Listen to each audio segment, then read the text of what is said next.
Qu'est-ce qu'il y a de mieux que de présenter un PC flop?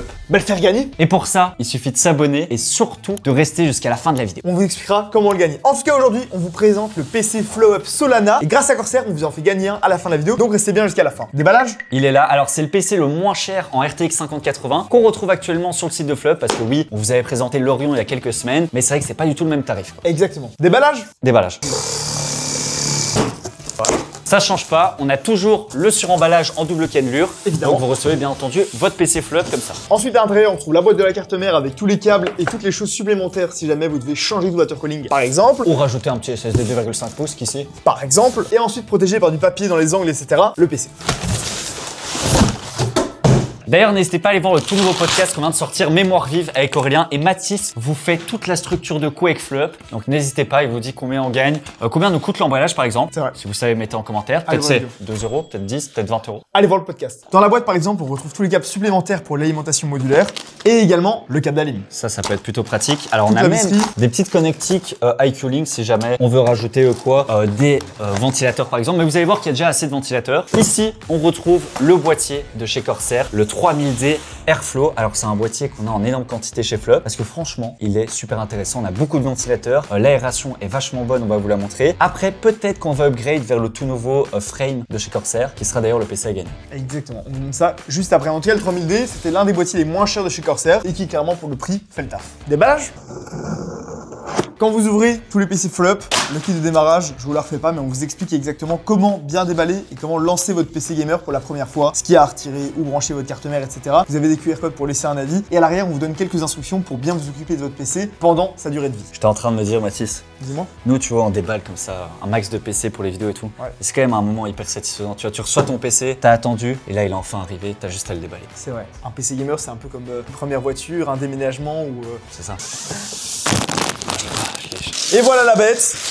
Voilà le PC Solana. Alors bien entendu, il y a l'emballage à l'intérieur. C'est vrai que là, il est pas très sexy. Mais c'est un PC qui coûte moins de 3000 € avec une 5080. On vous l'a répété, on l'a redit. Honnêtement, la 5090, elle sert à rien. Déjà la 5080, et vous allez voir, on va faire des tests surperformants. Oui, T'es prêt? Oui, je On suis allume prêt. le PC. Waouh. Ah ouais, magnifique.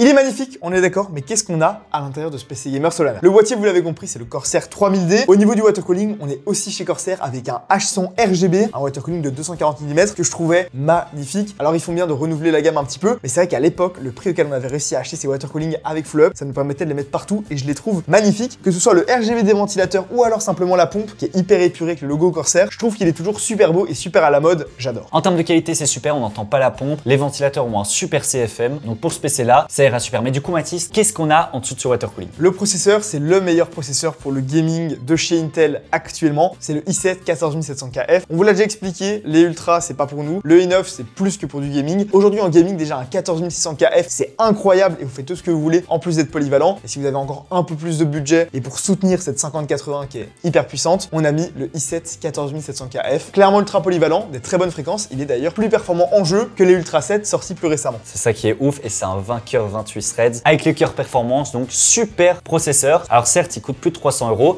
mais après la carte graphique coûte plus de 1000 €, donc il faut un bon équilibre. En parlant de la carte, elle est juste ici, elle est énorme. Alors il y a quand même un peu d'espace pour l'airflow, mais on est sur la 5080 PNY. Alors les modèles peuvent changer en fonction de notre stock. Ça pourrait être du Pali, du PNY, ça change régulièrement. Surtout qu'en ce moment, avec les allocations, c'est un peu compliqué. On les reçoit vraiment au compte-gouttes. On sera dans tous les cas sur des modèles 3 ventilateurs, comme ici, avec le modèle PNY. Au niveau de la RAM, on est sur 32 Go de RAM en Corsair Vengeance RGB. Elles sont super jolies ces barrettes là aussi. Au niveau de la fréquence et du CAS, on est à 6000 MHz en CAS 38. Donc clairement des bonnes fréquences qui vont être parfaites pour ce processeur là. En plus, avec les dernières versions, tous les problèmes liés à la DDR5 ont été résolus, donc c'est super. Vous le savez, chez Flop, l'un des points et l'un des composants les plus importants et qu'on néglige pas, c'est la carte mère. Parce qu'il y a beaucoup de concurrents, de marques OEM comme, on citera pas, allez, Alienware aussi, Ici, on est sur une carte mère de compétition, la TUF Gaming Z790+. Alors, ce qui est bien, c'est qu'elle a déjà 18 phases d'alimentation. Et lui aussi. C'est largement suffisant. Le Wi-Fi 6E, s'il vous plaît, vous pouvez, si jamais vous voulez upgrade votre RAM jusqu'à 7200 MHz. Et heureusement, j'ai envie de dire, il y a le port PCI Gen 5 pour les RTX 5000.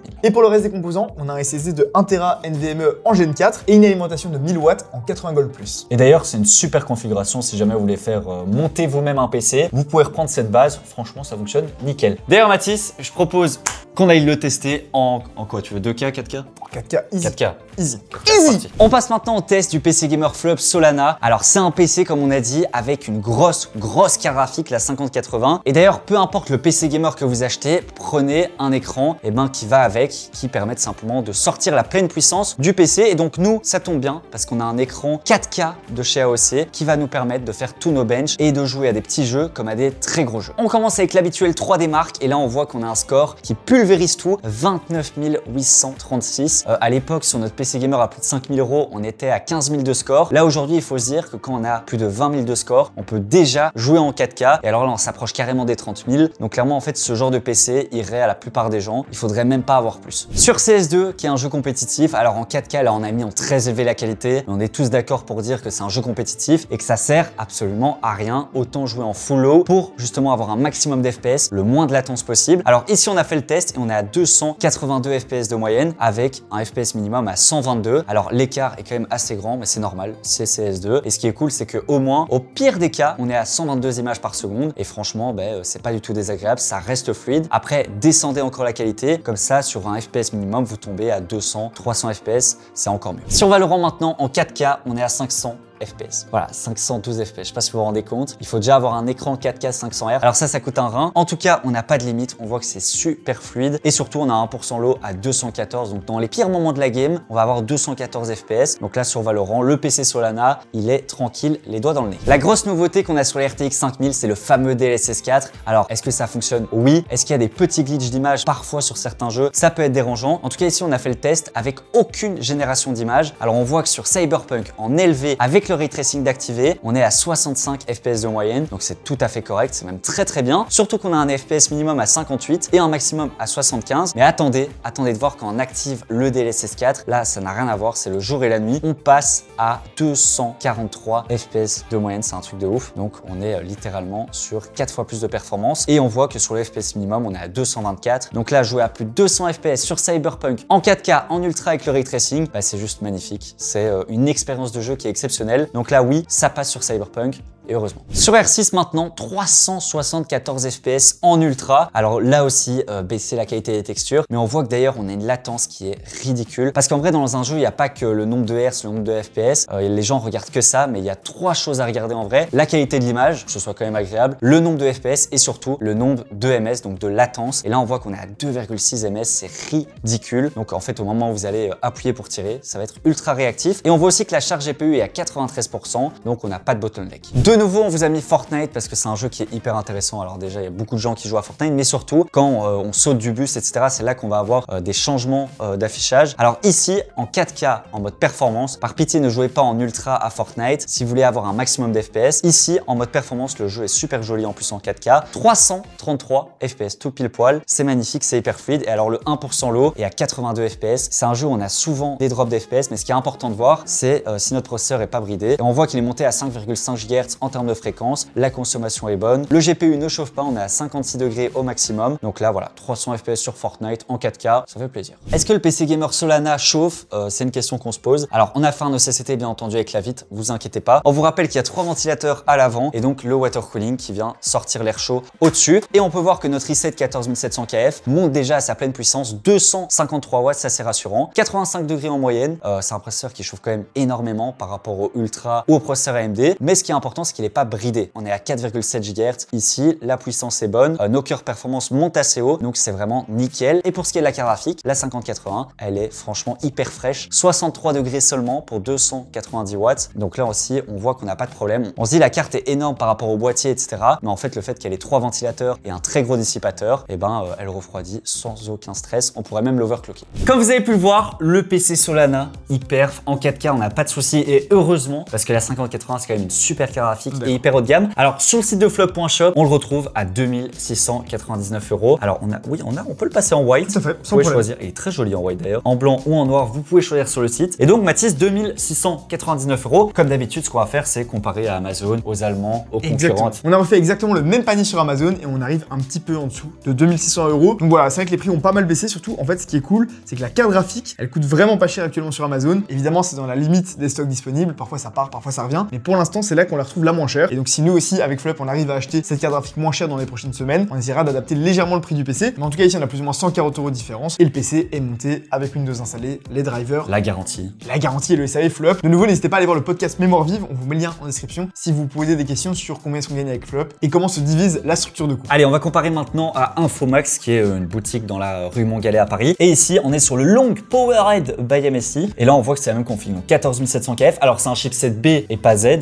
Donc en vrai, la carte mère est un peu moins bonne. Mais sinon, c'est la même config. La lime est moins bonne aussi. Et on est à 2999 €. Je sais pas si leur prix n'est pas update, mais c'est vrai que c'est quand même extrêmement cher pour le coup ici. Surtout, ne vous fiez pas aux photos sur le site d'Infomax parce que c'est pas du tout ces photos-là. Là, c'est un water cooling tricks, etc. Le PC ne ressemblera pas du tout à ça. Vérifiez bien les composants que vous avez en dessous. Le seul truc qui est mieux, c'est le water cooling où eux, ils ont un 360 et là, c'est un 240. Bah, après, c'est pas du Corsair. C'est la différence. Allez, on va chez nos amis allemands. Memory PC, ils sont connus pour avoir des PC pas chers. Et là, pour le coup, de nouveau, on est plus cher. On est à 2771 €. Donc, on a mis leur boîtier SQ Tower qui est un peu moins bien que du Corsair. Moins bien que Corsair, il faut le dire. Le 14700 KF. Là, c'est le Nautilus et pas le H100, mais je pense que l'update du H100 sur le Solana sera un Nautilus. Et sinon, on est sur la même configuration pour plus ou moins 70 € plus cher. Voilà, exactement. Donc comme ça, vous voyez un petit peu ce que vous pouvez trouver aujourd'hui pour ce prix-là. En tout cas, la configuration est super intéressante. Il n'y a pas besoin de plus aujourd'hui pour faire du gaming. Si vous voulez un PC Corsair qui est une marque incontournable, avec des bonnes performances pour un bon prix et qui a quand même une belle gueule, je pense qu'on peut difficilement faire mieux. Et d'ailleurs, pour ceux qui se demandent comment est-ce qu'on arrive à avoir un PC aussi peu cher par rapport à Amazon, etc., c'est tout simplement parce que aussi Corsair nous soutiennent et comme on est partenaire avec Flop, on a des prix plus avantageux. Allez, passons maintenant à ce qui vous intéresse, le concours. Comme on peut voir déjà, c'est pas le même boîtier. Exactement, c'est un boîtier plus récent de chez Corsair et c'est ce PC-là qu'on vous fait gagner.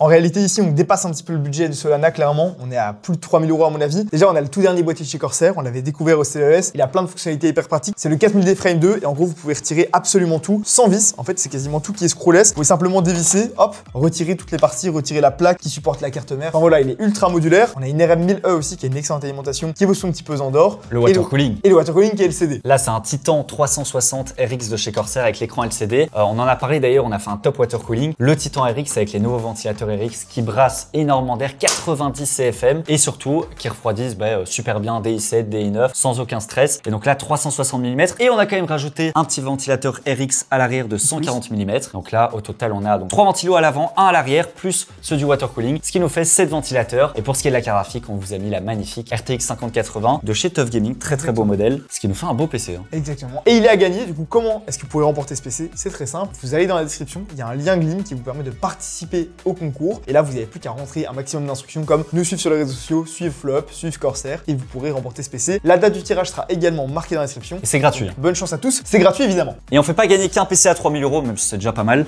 On a des petits accessoires en plus de chez Elgato. Le micro Wave 3, super micro sans dépenser un rein. On a un Stream Deck. Un Stream Deck, voilà, ça c'est toujours pratique pour des petits raccourcis. Voilà, un filtre pop et également le shock mount qui permet d'éviter donc les coups, les vibrations, etc. sur votre bureau. Et le bras, comme ça vous avez vraiment le setup nickel. Alors en réalité il manquerait l'écran, les périphes, mais on a quand même le bras. Peu utilise d'ailleurs dans le podcast Mémoire Vive, c'est le Wave Mic Arm. Donc là je peux dire qu'on est très bien, on est à plus de 3000 € de lot, c'est gratuit. Participez, merci encore à Corsair de nous soutenir et surtout n'hésitez pas à aller voir le PC Solana sur le site. Ciao.